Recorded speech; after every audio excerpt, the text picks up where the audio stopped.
heard about my dad's death, I didn't know who he was. And I heard my mom yelling on the phone, and she hung up. And I said, what was that all about? And she said, nothing. I said, what was that all about? And she said, nothing. I said, come on, tell me. And she says, nothing. I wasn't yelling about nothing. I says, if you're talking to someone like that, something had to have been wrong if you're swearing that loud. She says, your dad died. And I said, what? And she said, your dad died. And I said, why didn't you ever tell me about my dad when I asked you to call him and stuff? And she says, because he did drugs and he used to beat me up and all this time, and he's not a good man I want around you. Had to be for junkin', had a needle in my arm. Had to be for junkin', had a needle in my arm. Had to be for junkin', I had a needle in my arm. Never hurt nobody, never done no man wrong. Come on, just what may be my fine. Come on, just what may be my fine.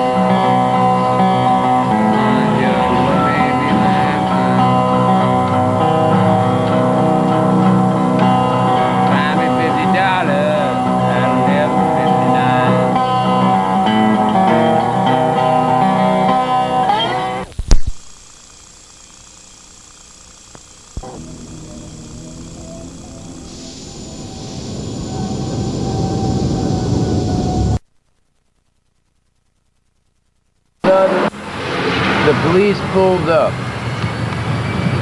said, what the hell's going on here? I was playing guitar, we were hanging out. And it was funny because Chuck said, you watch, the coroner's office is going to pull up next. The coroner's office pulled up, and I thought, man, must be some old John, some old, maybe a politician, you never know, who went up there, got laid, and died in the middle of it all. You know, had a heart attack. So we were laughing about it. All of a sudden, the plastic bag came out. And I didn't see him when he got in town. I didn't see him at all, other than the time he came out in the plastic bag. And we're saying, God, man, that guy must have died a horrible death. He was bent like a pretzel, like this. And it was real sad. I said, man. And then all of a sudden, the manager of the hotel came out and said, hey, did you send that guy to my hotel? And no, what are you talking about? I said, well, I know because you're from New York, and because sometimes I'll put people in there, managers and whatever agents come down. I put them in the hotel and right next to my house. So yeah, you put that guy in my hotel? I said, no, what are you talking about? He said, oh, he's some rock star from New York. His name is Johnny Thunders. 2 days later, my mom says, you have an aunt that lives in New York? And I says, I do. And then I said, can I talk to my aunt one day? And she says, yeah, you can call her in a few days. So 2 days went by, and then my mom called her, and I talked to my aunt for the first time, and when we were talking, she says, maybe you could come down and visit sometime. And I said, yeah, maybe. And then when I got off the phone with her, I asked my mom, I said, Mom, can I go down and visit my aunt sometime? She said, yeah, I'll let you go down sometime, maybe this summer or something. So, the summer came. I came down to visit. I saw all my cousins, you know, my grandmother and my uncle for the first time. And I went downstairs, and my cousin Danny said, you want to see your dad? And I said, yeah. Because I never saw a picture of him. My aunt gave me a shirt of my dad. She was telling me stuff about my dad. Johnny lived here for quite a while, off and on. Whenever he had no place else to go, he'd come here. He'd pull up in a cab. He'd pull up in a cab, say, I'm here, and stay.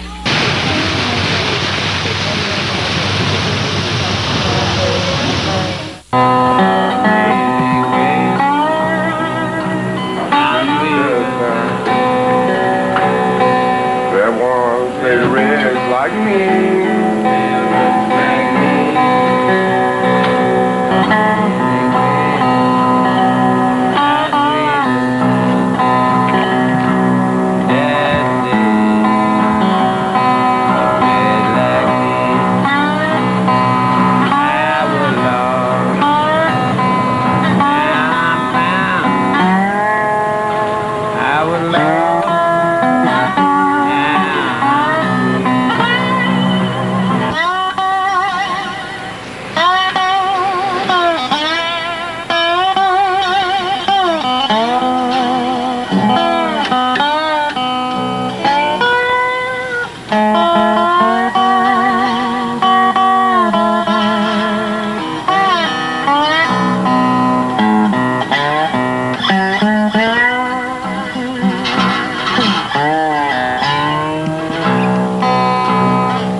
What's up,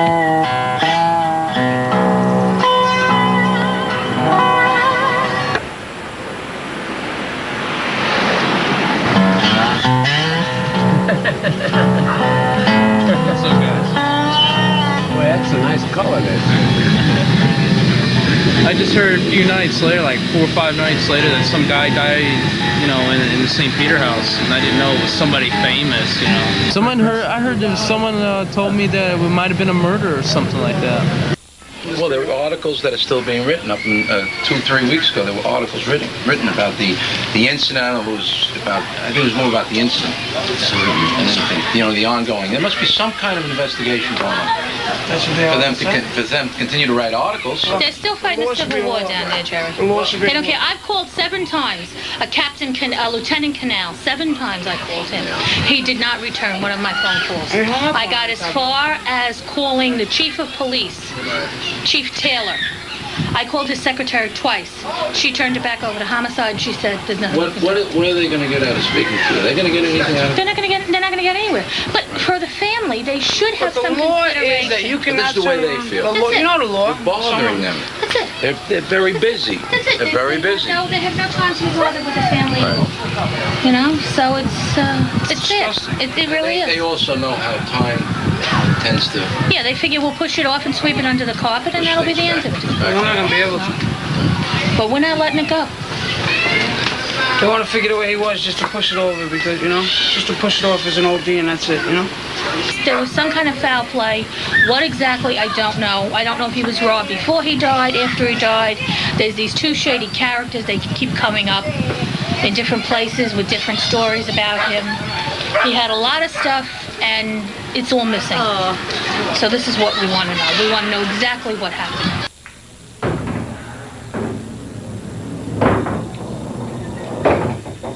I wish he was here now. He'd love this place.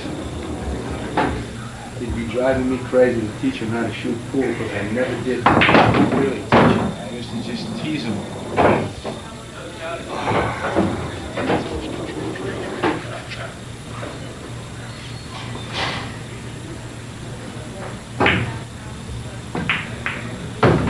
Well, I first met Johnny when I started to go out with his sister, with Mary Ann. He was just a kid.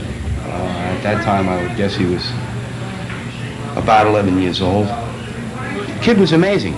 He had such a great talent as a ball player.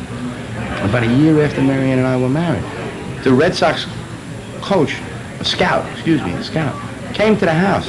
The Boston Red Sox scout came to the house to interview his mother to see if it was possible that they could come and talk to him when he was 16 years old. They thought he had that much talent. He had great hands. That's where Johnny started playing ball with Our Lady of Fatima. He used to play for the Little League there, the Elm Jack League. And that he liked. He liked that a lot. And he was very good at it. The only thing is, to be part of the league, your father had to participate, and he didn't have a father to participate. My father didn't want to be bothered. My husband left when Johnny was very young. He liked his women, and that was the problem there. And he didn't have time for his children. He didn't support them. He never gave them anything. He used to come and see them for 2 minutes and then leave. But he never really sat down with them or played with them or anything. And when I'd call him and tell him we needed money, he didn't care. He didn't bother sending it to us. Aunt Margie used to bring me food over when I needed it. Well, she used to live down in the basement. And I remember she didn't even have shades or nothing, so we took some old cloth and we took the bases of the wood of the shades and we made them right there and then. I used to bring her food. Her main dinner used to be lamb neck bones. I'll never forget those lamb neck bones to this day. And that's how we used to we were very close at all the time. And he used to be very quiet. He was never in the way, never any trouble. He would never answer back. No, He was very nice. He was very good to anybody me. back. Never. And he used to play with my children at that time. She had a very hard life. I mean, you have to live in a, they say poverty today, forget it. Nobody went through what she went through. Nobody.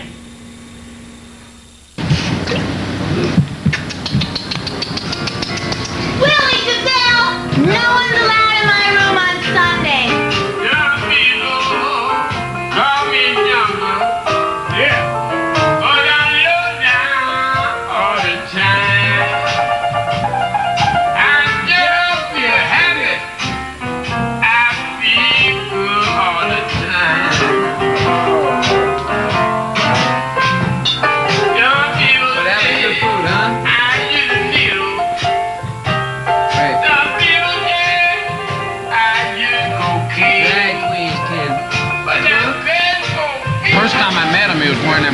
Funny platform shoes, and he had that funny hairdo and stuff. All of a sudden, across the street, here he comes in a pink and black leather jacket with his hair all cut back, short.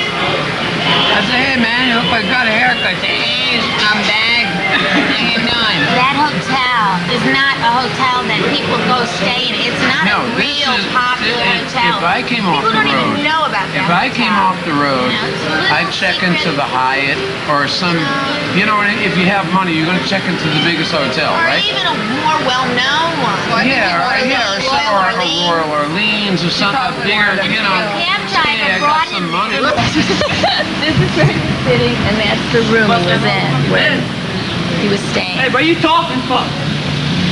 Calm down, mister.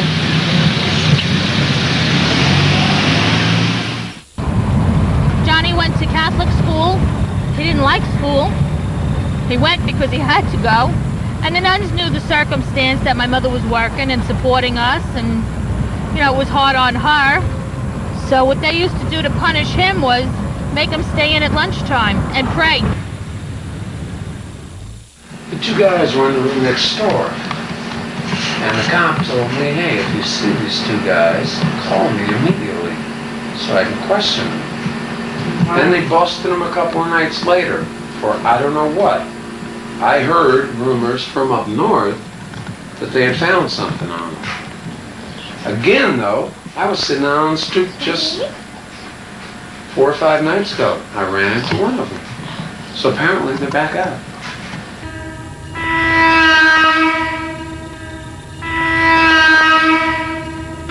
First we were staying in a motel room on Allen Highway. Then we moved to the quarters. We stayed on the St. Peter's guest house. We got a bedroom up in that first night we were up in there, we got a 1-bedroom. And we were just up in the neighborhood partying where everybody goes in the French quarters, you know, that runaway, a place where they go stay with faggots or whatever they want to stay with. They make money, they do their dope if they choose to. We just, you know, partying in the neighborhood, doing what we, you know, were doing then, getting money, partying, doing drugs, whatever. You know, going to the bar rooms, hanging out. It's just, it ain't a nice place to be up in, you know. The area is not good. There's nothing about it good. It's New Orleans, I guess. And then, you know, we were staying at the St. Peter's guest house, and we met Johnny. My brother really met him first. The first day I met Johnny was in the evening time. I didn't personally meet him. We had just come back from having donuts and coffee at Cafe Du Monde. And as I was walking past the hotel room, they got an air conditioning unit there, and they also have a window right there. And I observed him looking out the window. And I noticed, you know, that's my, you know, room in that hallway. And when I noticed him, he looked obvious. He looked white. He looked pale, real pale. And he stood in the window for at least 20 to 30 minutes because I stood outside, maybe alone. I really wasn't looking at my watch or anything. But he did look paranoid. He did look, you know, out of the ordinary. So I went inside, and as I was walking through the door, I met Johnny right there. And we talked, we conversated. Drugs came across his mind that, you know, he partied and everything. And obviously I could see that he did party because I did see syringes on the bed and I did see him on the dresser.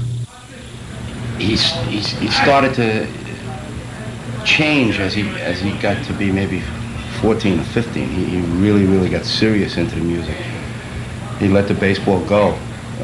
When he slipped away, his hair was getting piled up on top of his head, and he was changing different kind of clothes, and we didn't even really realize it.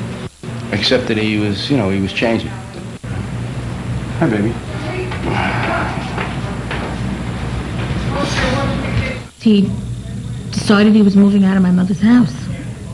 And he was playing with a band. We knew very little about it. Johnny was always very quiet about everything he did. He never really, you know, talked about anything. And he moved out, and the next thing he tells us is that he has a band. And he wanted us to go see him.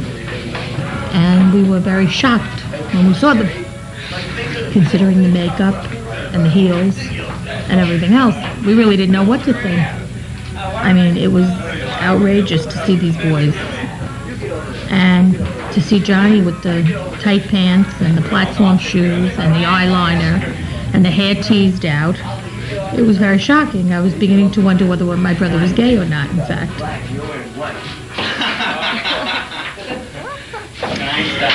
I remember him telling us, we'll be laughing all the way to the bank. So, that was the beginning of the Dolls. History is being made in the grand ballroom of the Waldorf Astoria Hotel tonight. For the first time that anybody really can remember, a rock Halloween party is being held here. As you can see, the guest list appears to be quite unique, as are the hosts of this Halloween party. I'm speaking of the unique group of young men known as the New York Dolls. The New York Dolls are truly representative of 1973's glitter rock generation. 5 young men who costume themselves in women's makeup and clothes, who play loud electric music and perform on-stage theatrics that border on the bizarre.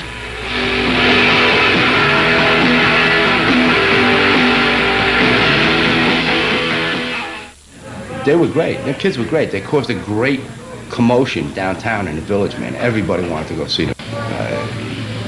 I was sitting front row right in front of the stage, and behind me was Truman Capote, and you know, and all these writers and show business people from downtown. They were all big fans of the Dolls, all big fans of the New York Dolls. I thought they were terrific, man. It was great. It was nice to see him up there, man. He really looked good. If you don't have reservations, please wait outside. Why should we wait down here? The only spot we do. That's your fault. You called twice. Get Berman and Balone under 2 names. Berman, 1 name, and Balone, 2 names.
I said Berman and Balone under 2 names. You need somebody to help see. Yeah.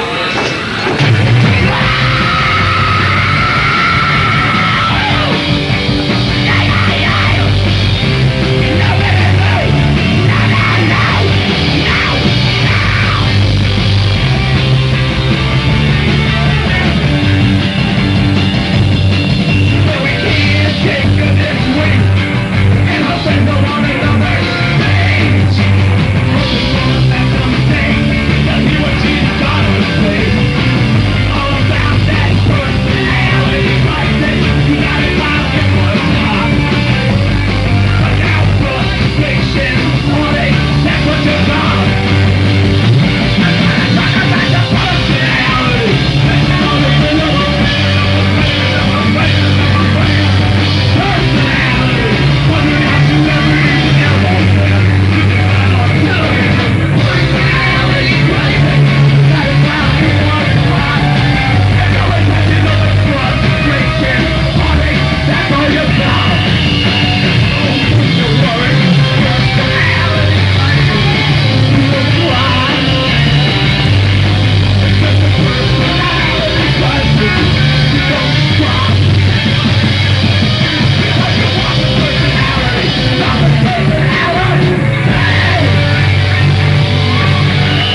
this is the fantastic, wonderful, incredible Johnny Thunder, who supplies our Hurricane Lightning guitarist back there.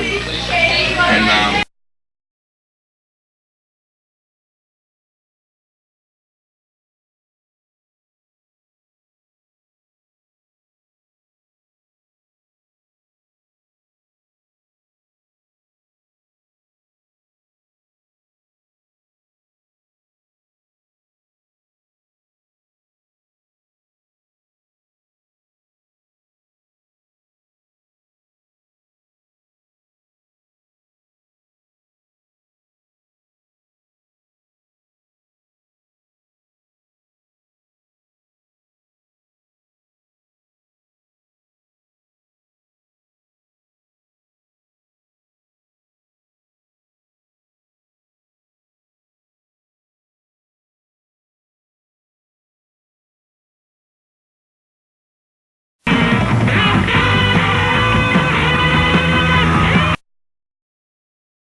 I went to the store, and when I come back, see the motel, you walk in, it was like this, okay? You walk in, here's the corner of St. Peter's and Burgundy.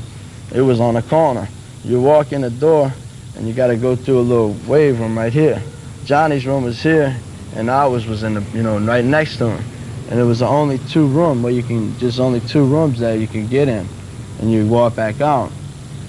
When I come in, Mike and him, he was in the doorway, his room. Johnny was in the doorway of his room, and Mike was standing in the hallway talking to him. And Stacy was behind him.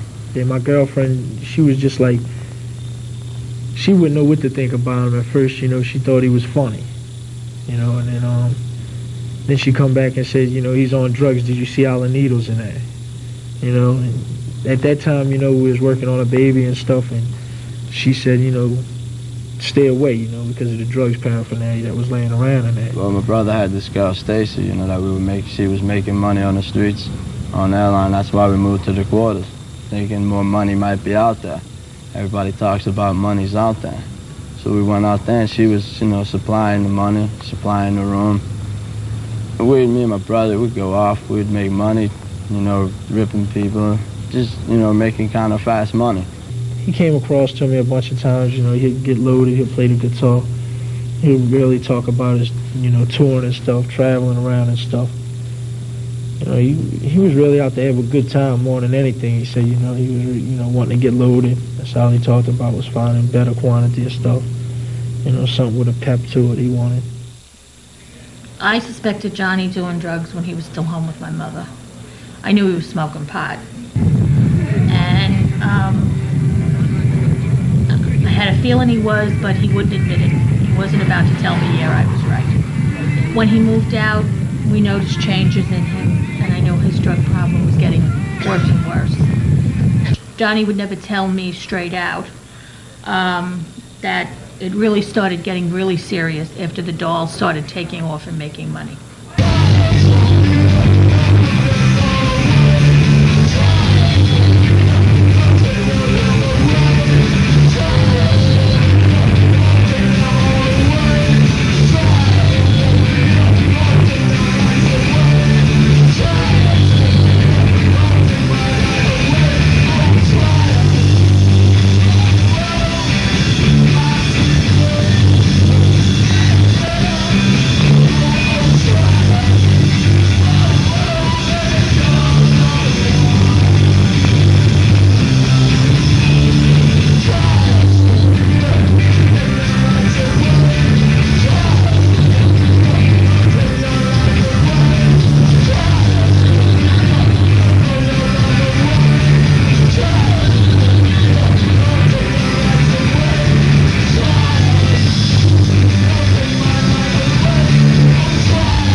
Give him a little key out. The whole story. Everybody else real downstairs show, baby. No, it won't be out Monday, but together. You got it? Okay, we got this. Family here. Yeah. Hey! Only fans came to see you, right? You're not even here. The Thunder's here. He had all the success at an early age, and it ended in his early 20s. And at that point, he didn't know what to do with himself, because there was no more this glitter, no more all this fame and everything, and he'd had to start all over again, which was hard. And at that point, he had no money, he had nothing. And the only thing he was left with was a drug habit.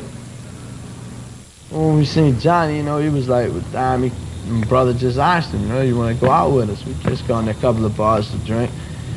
He kind of hesitated, and he says, no, well, cool, yeah, let's go, So we all went, we were walking. We started talking, but, Mike and him was up ahead, and I was with Stacy, talking behind, Him and Mike was running, running their mouth, like they hit it off, talking to one another. Everybody was laughing and enjoying themselves, Stacy was clowning around, getting drunk, acting a fool. Everybody was, Johnny was. I can remember, it was Johnny. I remember this, though. We were walking in a pair, holding hands, on shoulders, just walking down Bourbon Street drunk. I bought him a car, 1967 Buick Riviera, two-door, white, hardtop. Beautiful car. Beautiful car. He had it for about 3 months until he blew it up. What a car. That was it. As it turns out, it turned out to be a real classic automobile, but nobody at that time knew it. Those were, they were tough times, though. He needed, I figured he needed a job, so I tried to get him, I offered to hook him up in a plumber's union, he could have come with me, went to work with me and everything, Nah, he didn't want that. And he did say, he likes his music, he likes to play the guitar, and he likes to sing, when he can and stuff, as much as he can. He said if it was up to him, he'd play 24 hours a day.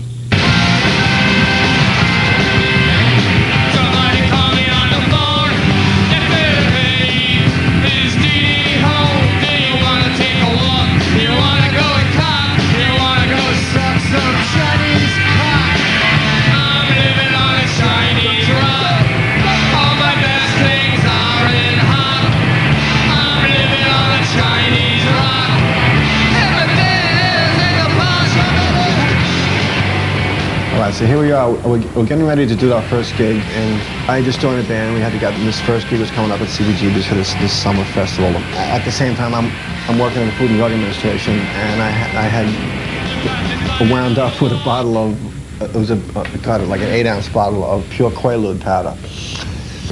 John pulls me aside, of course, if anyone knows that, and says, Walter, give me the bottle, so I'll take it home and I'll get you the money for this. How much you want, like $50, $100? I said, oh yeah, John, $50 is fine, good. This was before he cut his hair. He still had, the rat's nest down to his shoulders with all the shit sticking up in the air and stuff. So the next day we get a call from one of the guys saying like can I go pick up John at his mother's house in Queens because he's all fucked up. He's like that. So I said, what happened? Well, apparently he had started taking the Quaalude powder and got into a fight with his brother-in-law, and he beat the shit out of him, and he flushed the powder down the toilet and went like that. And John's face looks like he's got bubbles in every direction, like Night of the Living Dead, and he's got lumps, because his brother-in-law beat the shit out of him. His brother-in-law was like a truck driver. He could kill anyone. And Johnny was getting fucked up, and he was getting nasty. One word led to another, and I whacked the shit out of him, which made me feel pretty terrible the next day, because I was about 40 pounds bigger than him, and I really didn't have to do it, but sometimes you lose your temper, and you don't know what you're doing with yourself.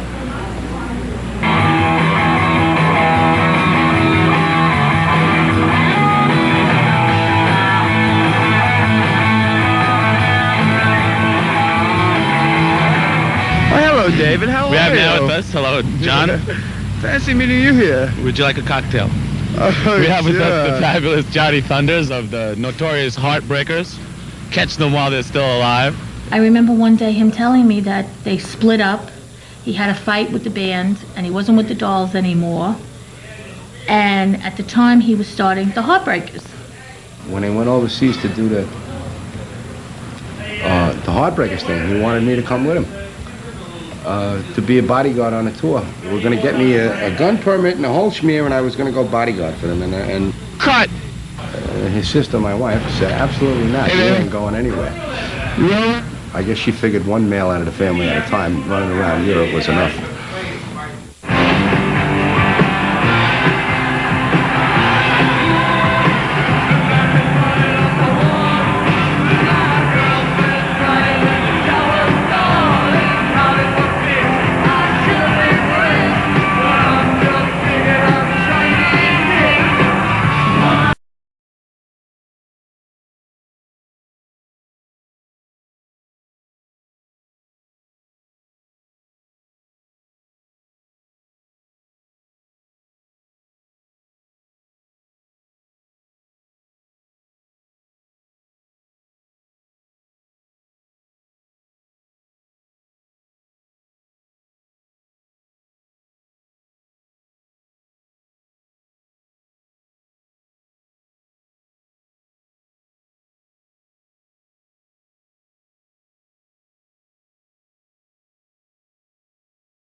Thunders, to us, I think, personified the rock and roll lifestyle. Would you agree with that? He was an alternative to Keith Richards. If you didn't like, well, you could look up to like someone like Keith Richards and go like, Keith Richards is a rock and roll god. If you grew up in London in the 70s during the punk rock era when the rockabilly punk thing sort of came together, having come from the rockabilly thing and going to see Johnny Thunders, being an American, and seeing him afterwards and going, hey Johnny, what do you think? And he'd go, hey man, I like Gene Vincent. You know, it was like really cool to meet someone like, you know, Johnny Thunders, who was like the real thing. We got to the motel, you know, I passed out on the floor. My brothers and Johnny, you know, were talking, and I could hear him, you know, talking in the hallway, and I can hear my brother's mouth, you know. I knew he, you know, he partied a lot and stuff, and he asked me a couple of times if I could score cocaine for him, and it never came across my mind that I knew where to get it from because I was not familiar with the area, but I knew about the area because I lived down there. And at that time, I did not score drugs from him. I never did score drugs from him, matter of fact. This other guy that lives down the street from him that he supposedly knew, but he didn't know him. It was just a drifter, somebody trying to make $1. And they hooked up that evening, and me and my girlfriend, we hooked up and we went out, and that was the last I saw of him that day. My first memory of Johnny was I was a small-time coke dealer, and I was working in D.C., and they were on their way to England the next day. And we'd all done a little bit of coke. We were snorting. I was a kid. They were all shooting up. But they were worried because they had to go to London the next day, and how were they going to make it on the plane for the fight without being able to shoot up in the airplane? Would they be able to shoot up in the airplane? And I just remember being overwhelmed and amazed that anybody could be like that hardcore, because I had never done junk at that time, and that really surprised me. And it wasn't until years later that I ran into him again, you know. And it was at a beer store on St. Peter's Street, the same street where he died. And at the time I was speedballing. So I didn't know who he was at first. I said, you look familiar to me. And he told me who he was, and I said, oh, do you want to go get high? My apartment was across the street. We walked over, we went into the bathroom. My roommates, Falcon and Margaret, were there. They were already crazed up. I mean, we had a bunch of dope in the house. And we came in, I said, this is my friend. We're gonna get, you know, it's cool. We're gonna get high. We go into the bathroom. What we used to do back then was spend most of the time like shooting up, like, you know, you do a shot, and then, you know, you get your rush, and the bathroom was right outside of the bedroom. And most of the time, you know, everybody would walk in and hit, at least I would. Actually, a lot of people paced around. I'm not sure what Johnny did, to tell you the truth.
I would say the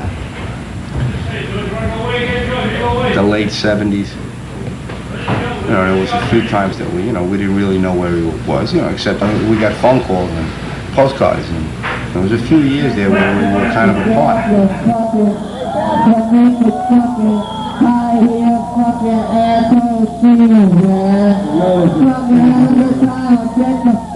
We got your $10 already, we don't give a fuck. Let's somebody, man, let the kids in front, let them have a good time, let them fucking dance, you fucking He was in the bathroom for a long time, and I said, look, I'm really embarrassed, I admire you, and I never thought you'd come over here and see, I don't even know where to start cleaning this place up.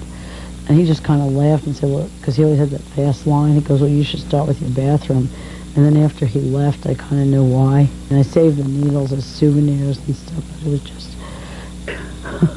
well, no, I don't know what to say about this. I thought it's like this museum piece or something, because it's like Johnny's actual needle. The 60s kind of sapped all the strength out of anything creative in this country. It was the Renaissance. We'll probably see that in a couple of hundred years. So, follow it up. A decade later, it was tough to do. What we were trying to do in the late 70s is show it. Make it very clear.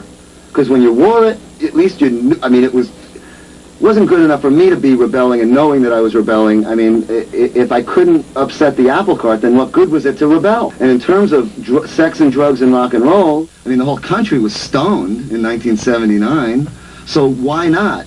The people that are willing to go to the edge, why wouldn't they be shooting heroin? It makes sense to me. Well, that's what was happening. Now, there's always a leader.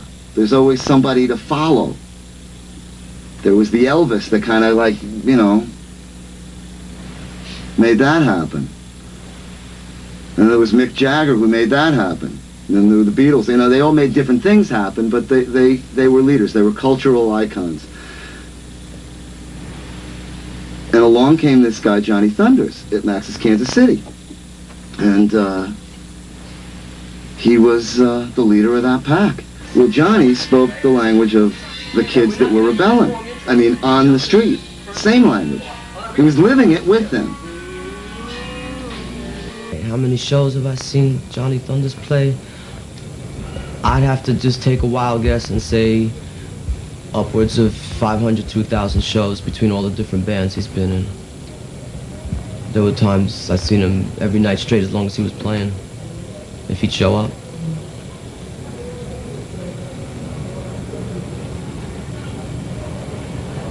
Every morning when I arise, every night when I rest my head, I wish upon a star struck by lightning. I can't believe my superhero is dead.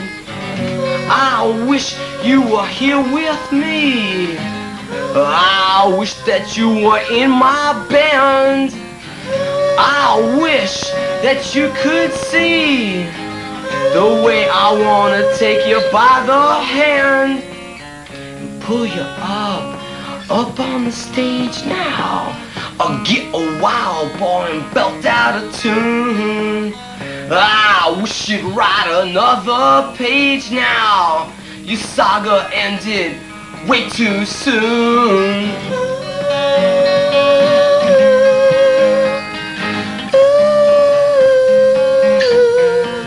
You know, I'll tell you something. A lot of kids saw Johnny and knew that they were never going to stick a needle in their arm. Because he was a mess.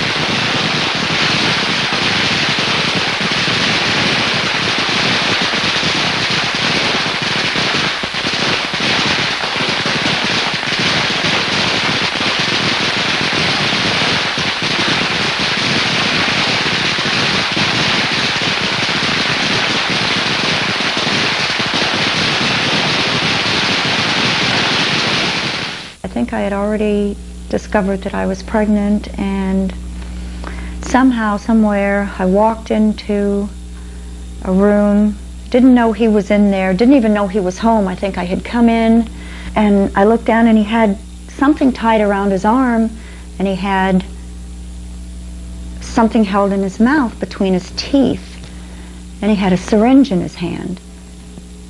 And I looked at him in slow motion, and I still couldn't put it together. And then I can remember that I started shaking, and I discovered what he was doing.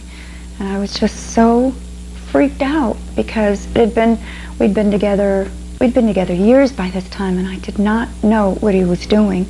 And then all of a sudden, and it was just such a rush, it was like everything fell into place, every piece of the puzzle, every chip, everything. I was in a tunnel, and it was rushing at me.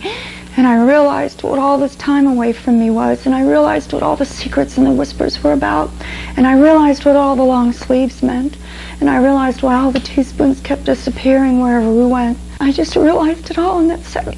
It was too late. We already had this life, and we were married, and there was all these children involved, and I couldn't believe it. I can remember, and he told me, wait, because I was backing out of the room, and I can't remember exactly what I said. If I said anything, I think I may have screamed. But I remember him coming out of the room, but the state that he was in, there was no way he could reach me. I was absolutely petrified, and I looked at this man, and I didn't know who he was. I just took the baby out of the stroller, and I ran. And I can remember that I ran so long, so hard, and I couldn't breathe.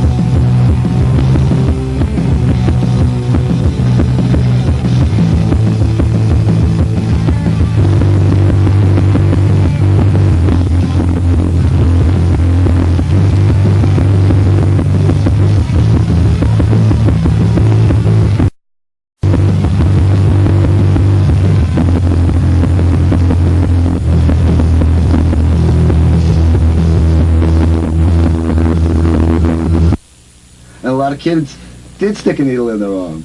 I went into Johnny's hotel room one afternoon, and Lights were down, scarves over the lights. It was a very kind of druggy sort of atmosphere in the room. And, Johnny asked me if I wanted to try some. And, I was kind of excited, and I did. I wanted to feel what it was like. And so I said, yeah. And, he basically prepared it all. And so, like, he handed it to me to do it, and I said, well, I'd never done it before, so he shot me up. And, as he was doing it, he said that everyone that had ever played with him became junkies. This one's called Chinese Rock. 1, 2, 3. Well, Chinese Rocks is about Chinese Rocks, which was a name for street heroin.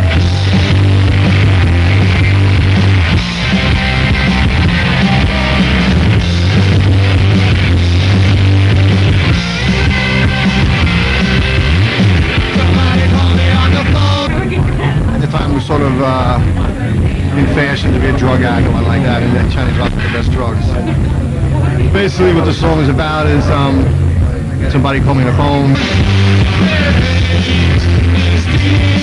He said, "Hey, is Dee Dee home?" Because Dee Dee wrote the song. The lyrics of the song, like, basically tell the whole, like, daily life of someone like me or anyone that was in that scene in New York there. And it's like, basically, you know, you want to go get some Chinese rock, and then you say, well, everything is in the pawn shop because that was the way you got it, or you had like a go-go dancer girlfriend and that stuff, you know, and then she'd come in to give you the money, and you'd get it for her and you. Or your pals would give you money, and you'd rip them off and all. And I guess that's where John learned that stuff. Uh-oh.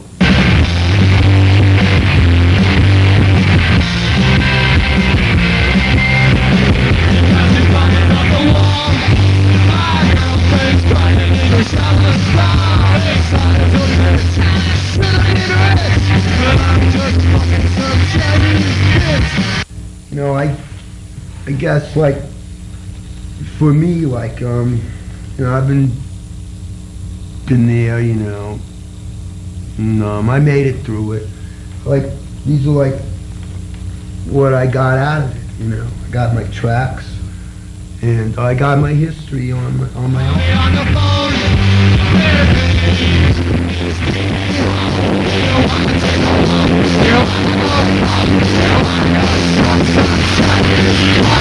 You want to take a walk, you want to go and hop, you want to go get some Chinese rocks. Chinese rocks only best things are in the pawn shop, so it's basically being a heroin addict and you're buying Chinese rocks all the time or drugs, and you run out of money and you pawn everything and it's in the pawn shop.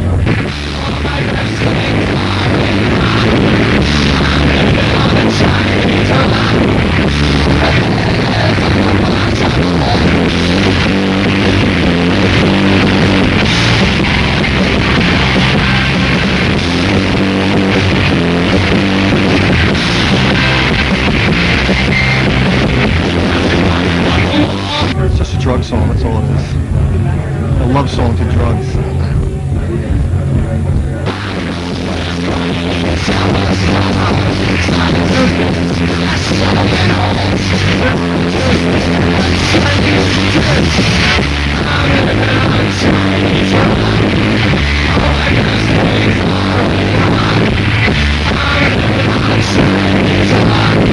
Everybody in the quarters knows the dope man, and you can see who was doing it. You know, we would come out, we'd see the dude come in. You know, you hear him knocking on the glass, and Johnny will open his door because you got to open your door. Only you're supposed to have the key to the front. So you hear somebody knocking, and we, you know, open the door, see if it's for us, and it's for Johnny. You know, and you'll see Johnny hurry up and open it. You'll see the back of him, and he'll open the door, and you'll see the dude come in.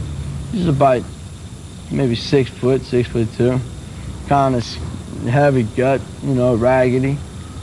But the guy that was actually in the room with him that night lives down the street from him. He's an older guy, and he's about 40-something. He's got long salt and pepper hair. And yeah, I know he parties, and I also know he's a drug addict.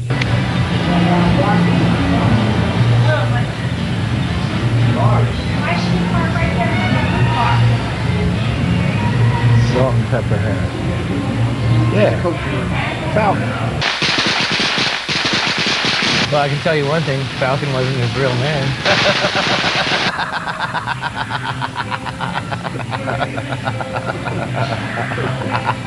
I mean...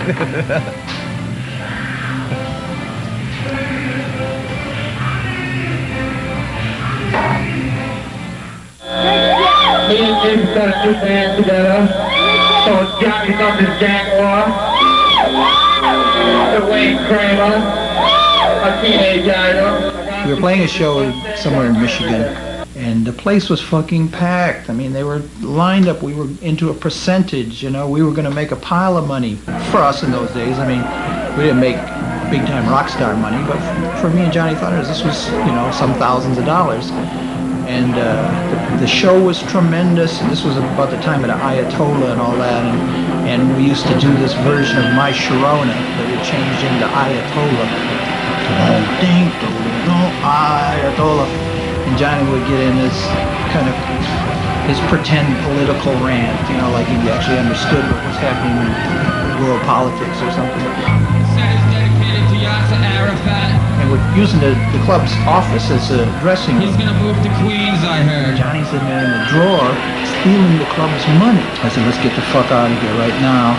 So we pack up all our shit. He gives my girlfriend a big stack of bills, and she goes, what do I do? And I said, get rid of the fucking money. So she goes in a ladies' room and stuffs it all out behind the toilet or something. And then the cops come out and separate us all and start asking us, where's the money? And the guys are going through the office and they're going through the desks and all that. They're adding up, the money's gone, the club's receipts are gone. And at this point, I would have kicked his little Italian ass up and down the street. And I even said, as soon as I get a bond, your ass is mine, man, because this is unnecessary. I mean, the night couldn't have went better. And here he was robbing the fucking club. Junkie romance, kid. Ah, shit, you get to dress in black. It's a junkie romance, kid. Singing, I'm waiting for the man. It's junkie romance, kid. The kingdom, if you can. You know, I mean, because this was all kind of an attempt to try to find a place in the legitimate music business, which of course there was no place for Wayne Kramer, Johnny Thunders gang war in the real world of rock and roll, because, you know, I mean,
I have a history of drug abuse, and it was impossible for me to be in a band with this guy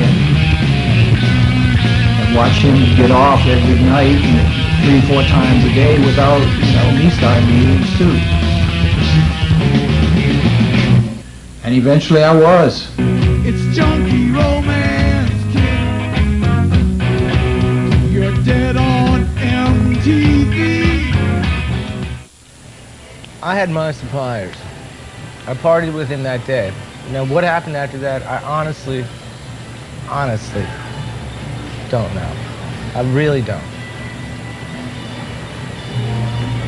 You know? And to tell you the truth, if I did, I wouldn't tell you.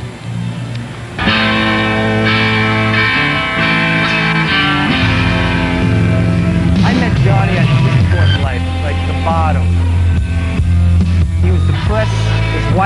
him. He couldn't see his kids and stuff. I got a phone call one day after Johnny saw me play, and he said, would you want to go on tour? And I said, yeah, right, yeah, okay, yeah. With Johnny? I said, I don't even know his songs. He says, don't worry about it, we'll learn them on the plane.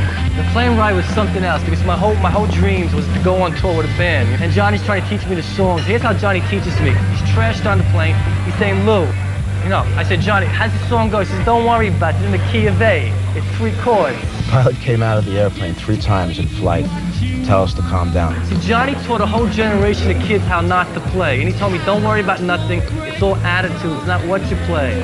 So they came, the police came, they escorted us off the plane and told us the only way to go now, we were traveling all night, so we had to wait over all night, and they told us the only other way to get where we were going was to take a train. So he starts to fight on the train, this train going to Vancouver, and guess what happens? They tell us to get off the train, and we're in bumfuck nowhere. There was 7 cop cars there waiting for us. They called ahead, and it was like a Sunday afternoon. They told us the only way to get where we were going now was get to the bus station. Finally, when we get to Vancouver, I'm in bed with somebody, me and the bass player, we're in bed with somebody. And we hear a knock on the door. Johnny goes, watch this. This chick, Cindy, walks in. She was like an angel. She was gorgeous. She was in this white outfit. I couldn't believe it. The first thing she does, she gives us these pills. So we get fucked up on these pills. Let me tell you about Cindy. She left her husband. 5 days she's on tour with us. This white jacket turned black. Her arms are like pin cushions. It sounds pretty intense, but he'd shoot all night.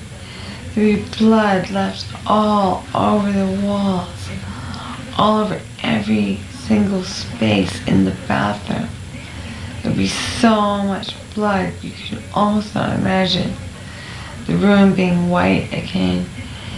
Then he'd have a bath, then he would jump into bed, and he'd open my legs. This is the story about girls who need them in this world. He would just be so exquisitely slow and delicate and loving, and God, I can't even explain it. It's like so, oh, he's amazing. Here I am with the gang. I don't care where you are, but I'd much rather be with the boys than be with you.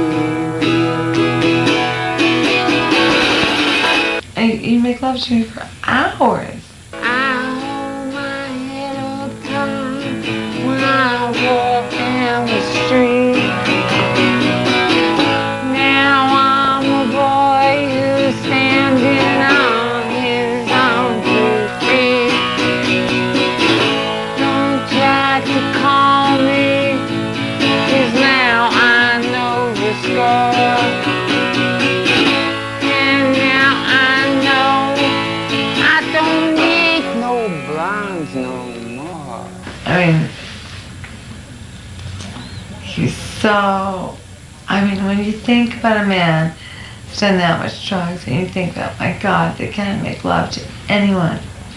He was just like, he knocked me out, he blew me away. He was like, just unbelievable. Here I am with the cats. I don't care if they're all brats, but I'd much rather be with the boys than be with you. I'm sure he's perfect with lots of people, but I don't even want to think about that. Here I am with the gang. I don't care where you are, but I'd much rather be with the boys than be with you.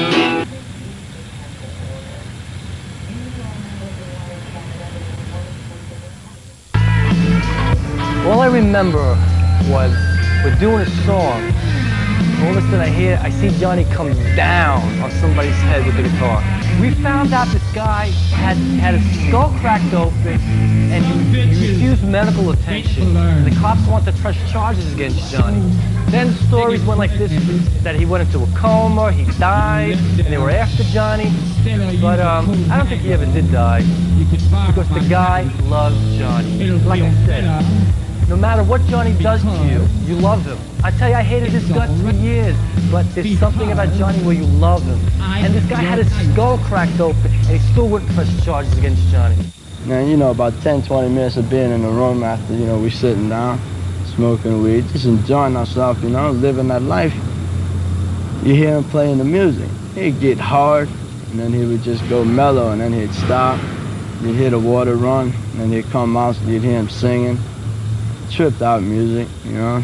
And then it would go quiet. You'd hear the door come open, and then, you know, you'd hear it close again. I took the next plane to New York, and Johnny stood out in LA for a while. That's when I met this guy, Christopher Gere. That fucking Christopher.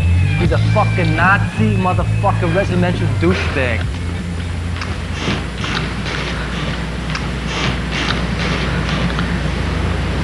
Maybe some of the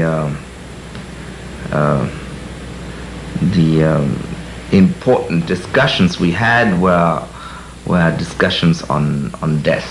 He was very scared of dying and being sent to the places maybe somebody has put into his brain when he was a young boy and having his religious Catholic education. Deep down, he was a very good Catholic.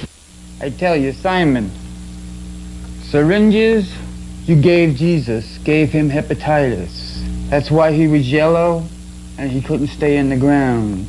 He rose 3 times, went to heaven, and now no one knows if he is alive, dead, or just not around.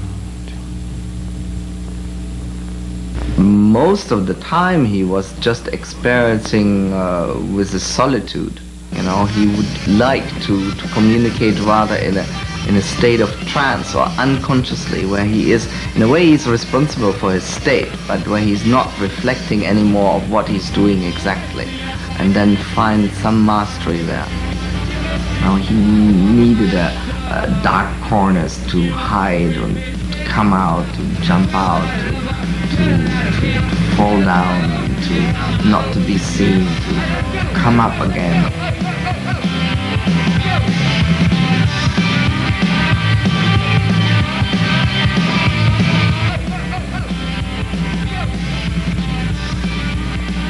He never really enjoyed, I don't think he ever really enjoyed something like sunrise.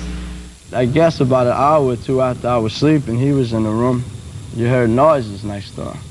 And it was about 2, 3 o'clock in the morning.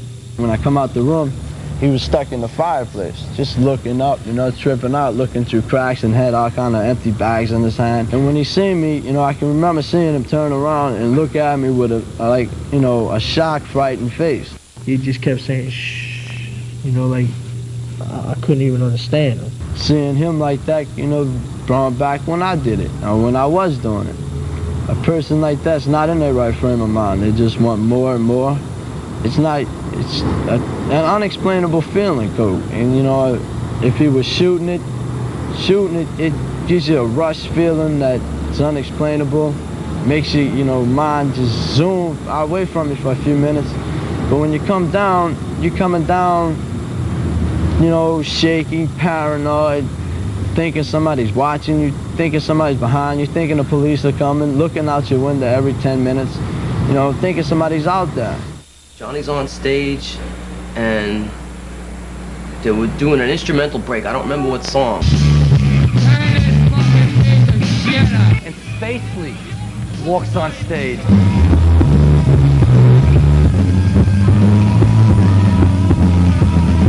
And Johnny hates the harmonica.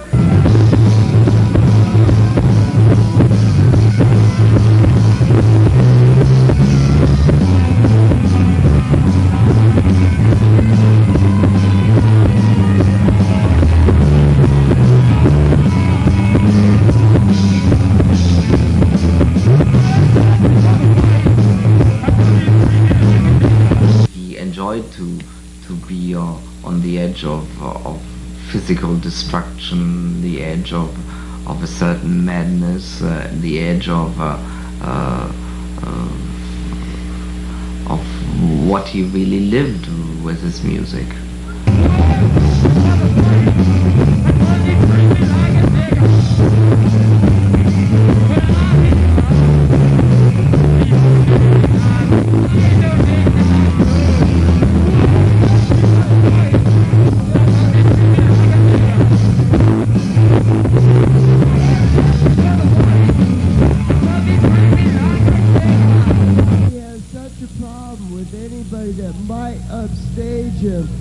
You know, ever since his girlfriend left him for a college student in Michigan, he's been sucking shit.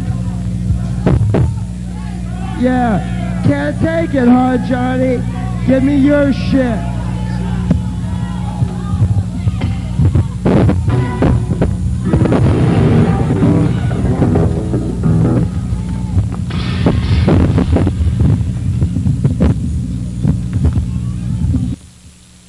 Johnny was extremely sensitive and vulnerable to all the demons which exist, but he is a great shaman, and he knew how to exorcise and to ride with the spirits.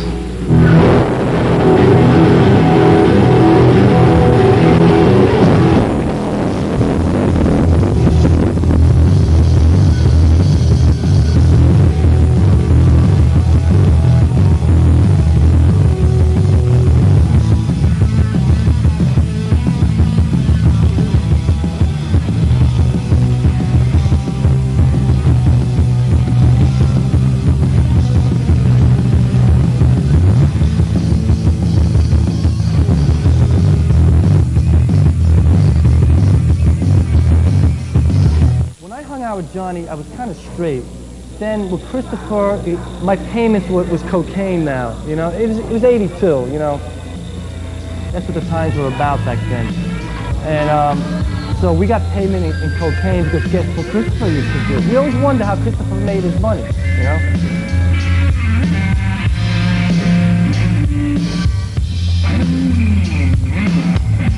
Some bitches, they never learn. So they get pregnant, you let them, instead of use a coat hanger, you could borrow my knife, it'll feel better, because it's all... At one concert in Geneva, we had an argument after the concert, and so we were drinking heavily and smashing up a place afterwards. And then when I came back to the house, Johnny had kind of OD'd. He was in a very bad medical state. The doctor came out and said he never saw some human being reacting to all the drugs they were trying out on him to bring him back. You know, everything had a kind of a different effect.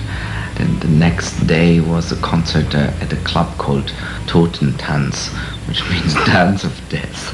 The band went there with Henri to play as Johnny, because it looked a little bit like...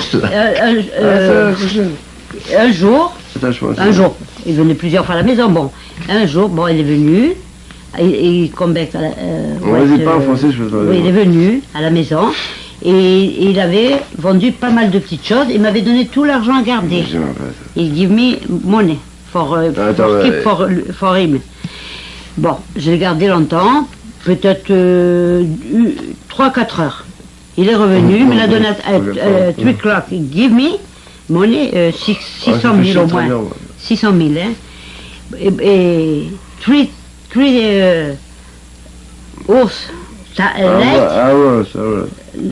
heures plus tard, il come back, Mama, give me money because I have need money, give me.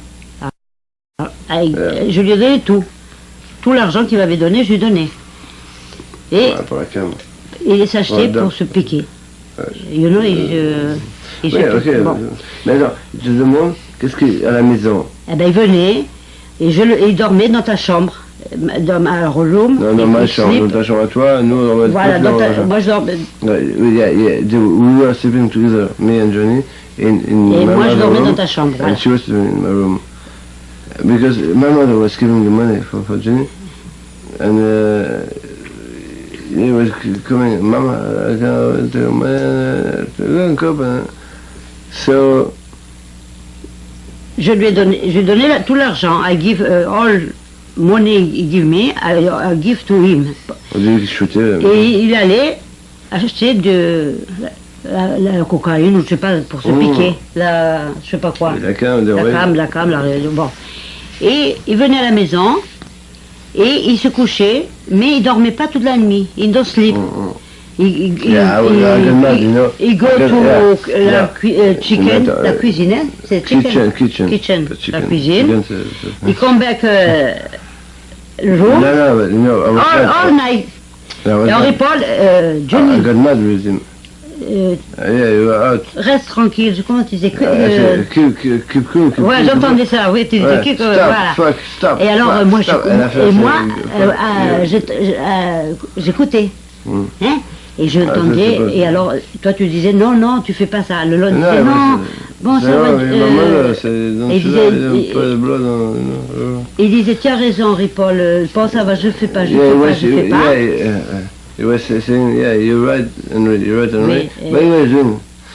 Et alors lui, après, il a eu honte. Il a eu honte. Shame, you know, because he's toute la... Il voyait, il see him, I know. So, it was a shame oui. about what he did, for a few days, like shooting up, voilà. Taking all the money, taking the job, shooting up, oui. And everything. It was a shame.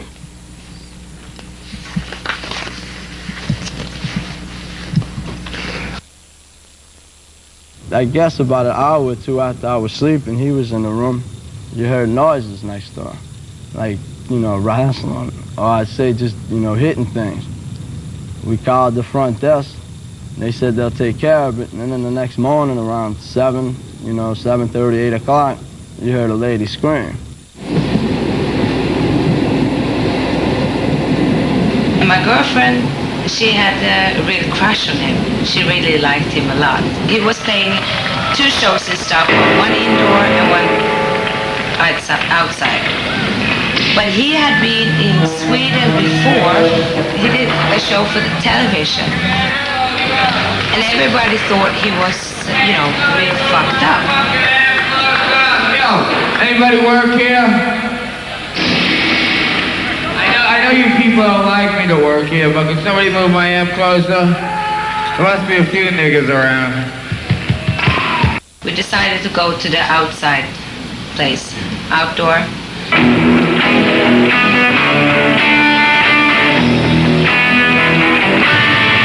We went backstage. When I'm talking to you. I was embarrassed because I felt something in between. And then we started talking, normal, you live here and I live in New York and blah, blah, blah. I didn't tell him his life story or anything like that. And then when it was time to go up on stage, he said he won't go up. I got just another girl. Well, that's what you are. You're just another girl. Unless he can take me up on stage and introduce me as his wife. I'm not gonna go up there. I know the whole crowd up there, Never. Half an hour went. He didn't go up there. He said, you have to go up with me. Otherwise, I'm not gonna play this show.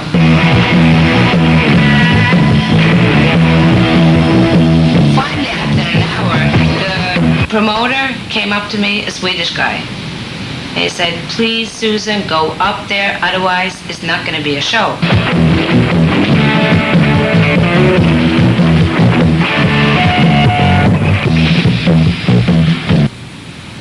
So I went up there with Johnny, I didn't know him. I'd just been talking to him for 10 minutes. And he was going like, oh, this is Susan, this is my Swedish girlfriend, my new wife, I'm gonna marry her. Well, you got so many girls, what do?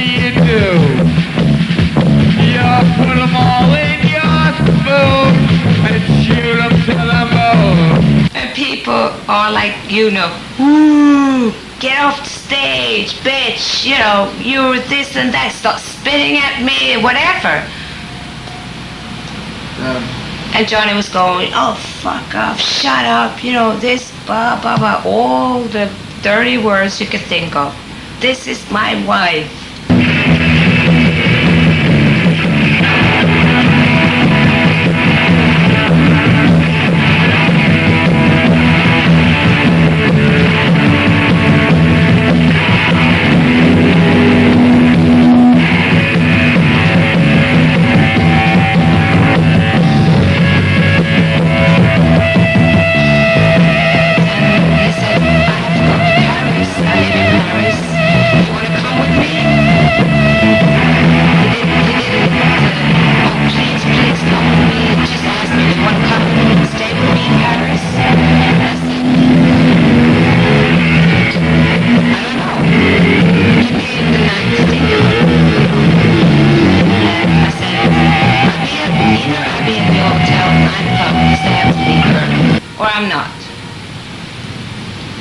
I came there the next day, next morning, 9 o'clock, and we went to Paris.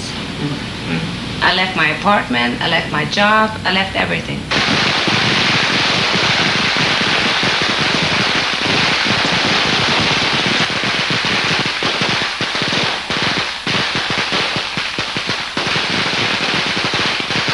When I walked out my room, they had a black woman in the hallway cleaning up. She opened up the door, and I observed him laying on the floor by the dresser, and that's when he had stuff out of his mouth. He was urinating on, and he passed on himself and everything. I went in his room. He was all blue. I mean, he was blue. You could see half of his face. The other half was on the floor, and he was under the dresser. You know, in a situation like that, with his body curved on him. You know, his body was like this way.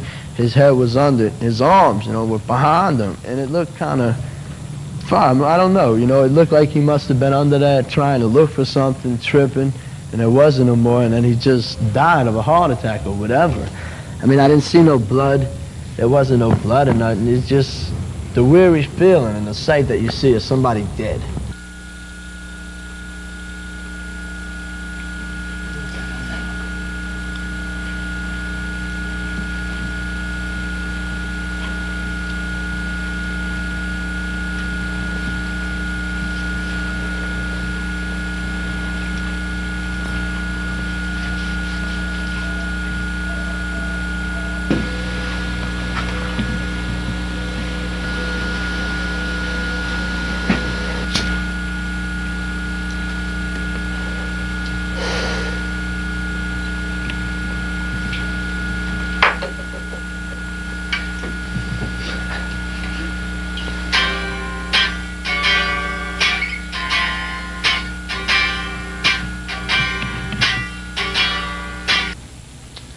You know, I think most of the kids expected him the days of Heartbreakers, you know, more speedy, hard, rock and roll things, you know, like Heartbreakers. First time he came to Tokyo, 1985, you know, but for the kids, for the, you know, critics, for the Japanese people, Johnny Sanders is kind of a, you know, cult hero, you know. So all the concerts were sold out. But that time, 1991, Johnny won't go to more root music, like blues, R&B review. He liked rhythm and blues review, you know. So that time his show is a kind of R&B review, you know. So more slow songs, slow blues songs, you know, Ray Charles songs, you know. So I think some kids felt the frustration, you know. But Johnny said to me, you know, I go to New Orleans, I want to make a more blues-oriented album, you know. roots music album. One song's called Society Make Me Sad. Society. So he gave me a sad lyrics sheet. That time, the original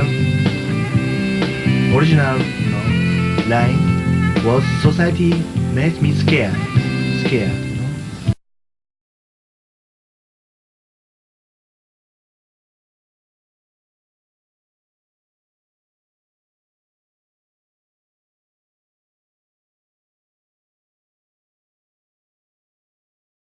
But I talked to Johnny, you should change to Society Make Me Sad.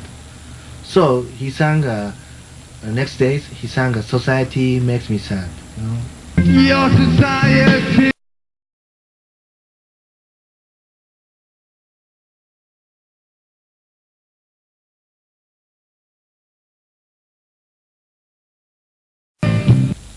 Shit. Yeah. This is a lyrics sheet Johnny gave me, you know. Society make me scared. He said to me, he took this kind of sentence, took from Nietzsche, you know, very famous.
Everything had been kind of a breakup. He had broken up with his own band, with the Oddball, with the last band he had played with, and they had just done a pretty successful tour in Japan.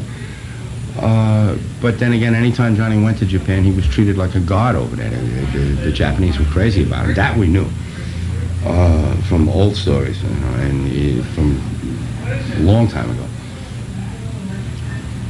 But for some reason, he said, no more band, to heck with this, I'm going to take care of my own, I'm going on my own again, to heck with all you guys. And he just, you know, he blew out.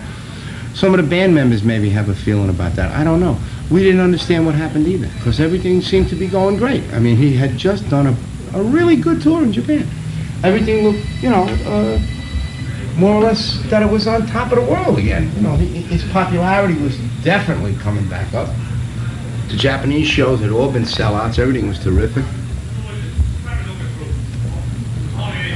All of a sudden, he just went off on his own.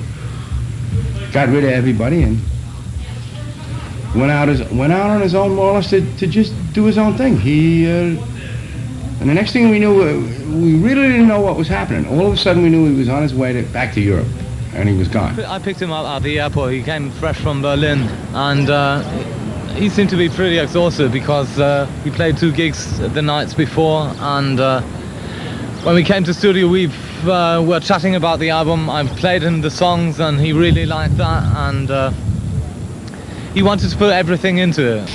For him, it was very, very hard work. I don't know, it wasn't easy. It wasn't easy fun.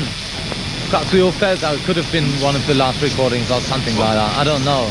To see an all-time hero having to work so hard, you know, that couldn't be the sense of rock and roll, I thought, in that moment.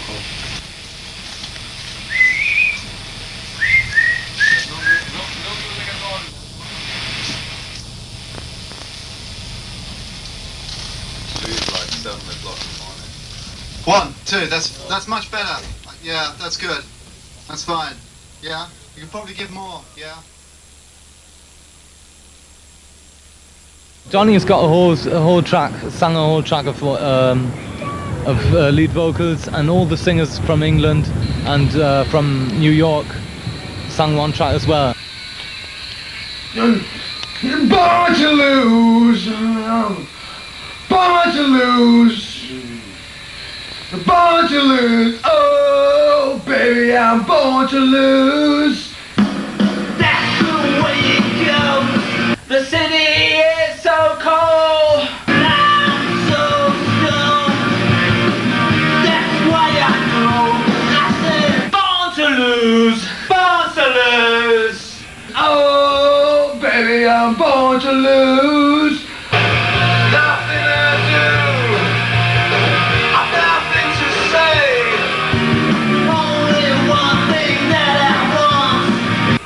The only way, born to lose, born to lose.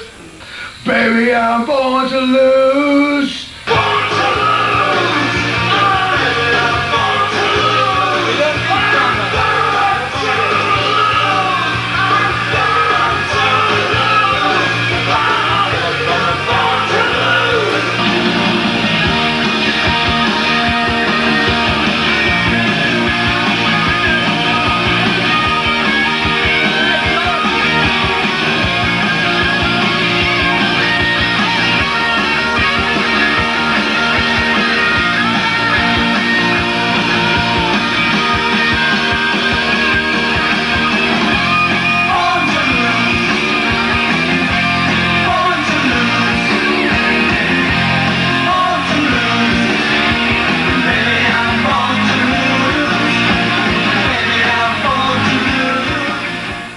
I think Johnny might have known that he was a lot sicker than the rest of us realized. I'm only guessing. But I think that he realized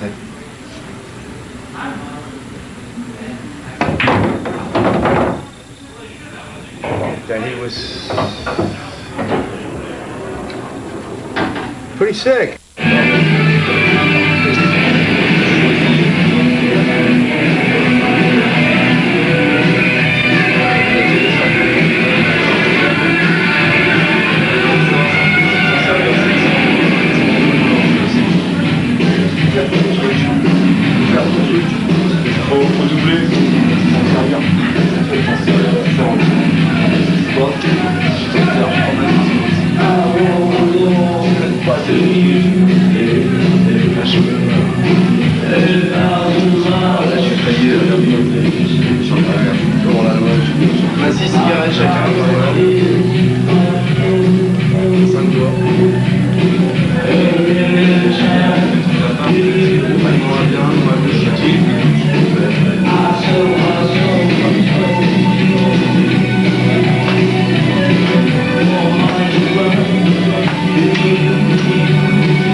He might have realized more than anybody else that he was sick.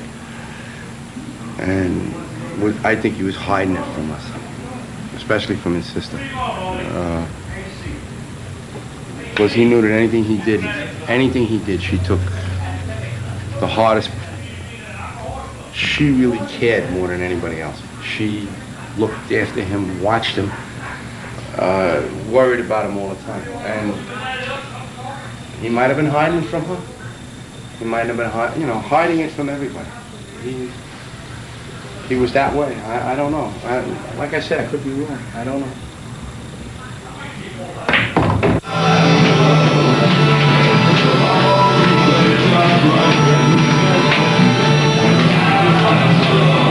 Everybody wait outside. Tout le monde peut sortir. Everybody wait outside. Everybody là.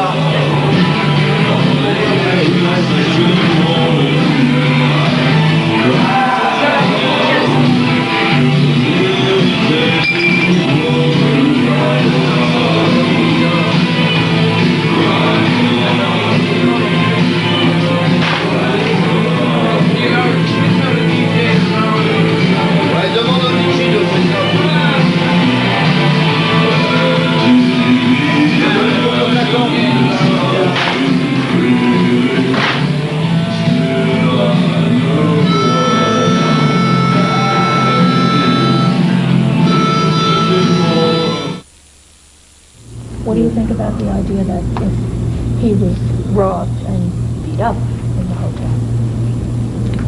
If he was robbed and beat up in a hotel, then probably the noise that I heard that night, banging up against the wall. But then it couldn't because she called the hotel and asked him, is everything fine? She said fine. Do you have any idea what time the maid was coming in? And I think it was like 8 o'clock that morning. But at that time, I don't know what time, it must have been around 11 o'clock checkout time that she noticed him when she opened the door. About 11 o'clock checkout time? Yes, ma'am. I mean, when I personally seen him laying on the ground and stuff, I did not see his face beat up. I just seen vomit out the side of his mouth. He could have been killed with a hot shot. What is a hot shot, Michael? A hot shot can be numerous things. Poison or something that looks like cocaine. If it was crystal clear, it tastes like cocaine. Numbs your mouth. But when you shoot it, that's it. It'll blow up your heart instantly. Vous n'avez pas des tours de vis, des précisions ou un truc comme ça?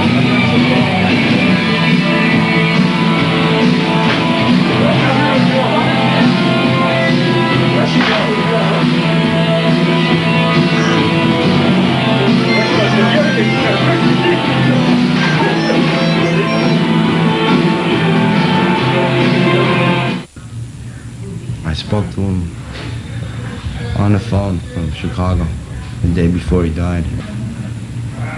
I think maybe I don't know, maybe he felt it coming. I don't know. I just know it was a lousy way to go. That's the way I feel. Terrible. Terrible about it. Because he was all alone. His family wasn't with him, nobody. And we were always with him in a way, one way or another. Naturally overdosed himself. I'm not saying that he killed himself. I'm not saying that he wasn't killed. But no telling what happened, No telling what happened in that area. Because that little whole square right there is nothing but violence, nothing but prostitution, nothing but drugs. And a junkie, typical, for $1, they'll probably do anything. If a whore, excuse the expression, gives a blowjob for $5, then you'll know what somebody will do for cocaine. If a whore sells her body, her whole body, and does anything for $20, then you know what it's like. And that's what.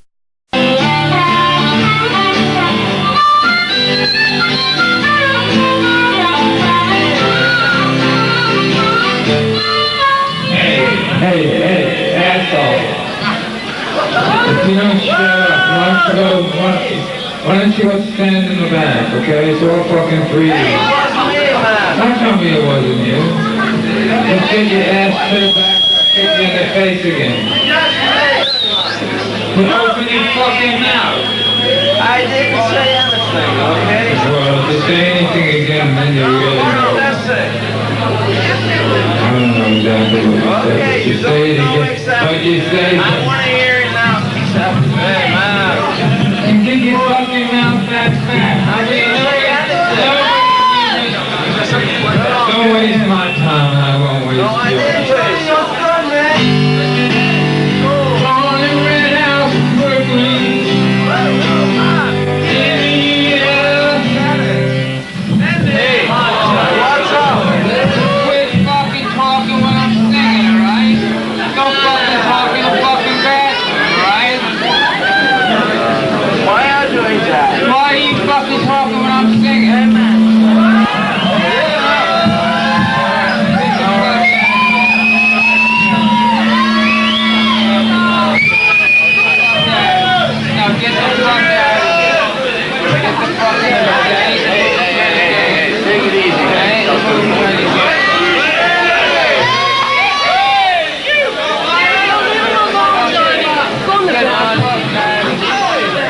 have had a lot of problems in his life. And people may have said that he's nothing but a junkie. But no. He was a good person with a good heart. And nobody will ever tell me any different.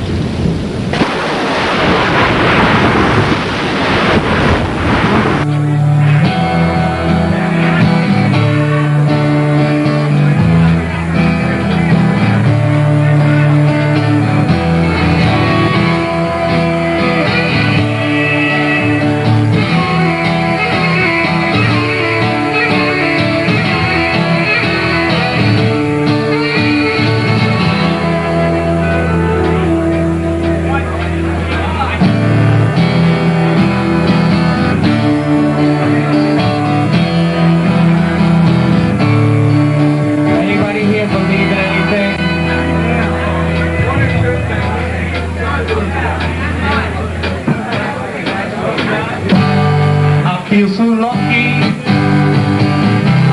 to be alive. Had so many friends who lost their lives. It's getting so hard to understand why. Well, we all get our chance to beat the odds.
Johnny Thunders, my dad that passed away in '91, God bless his soul.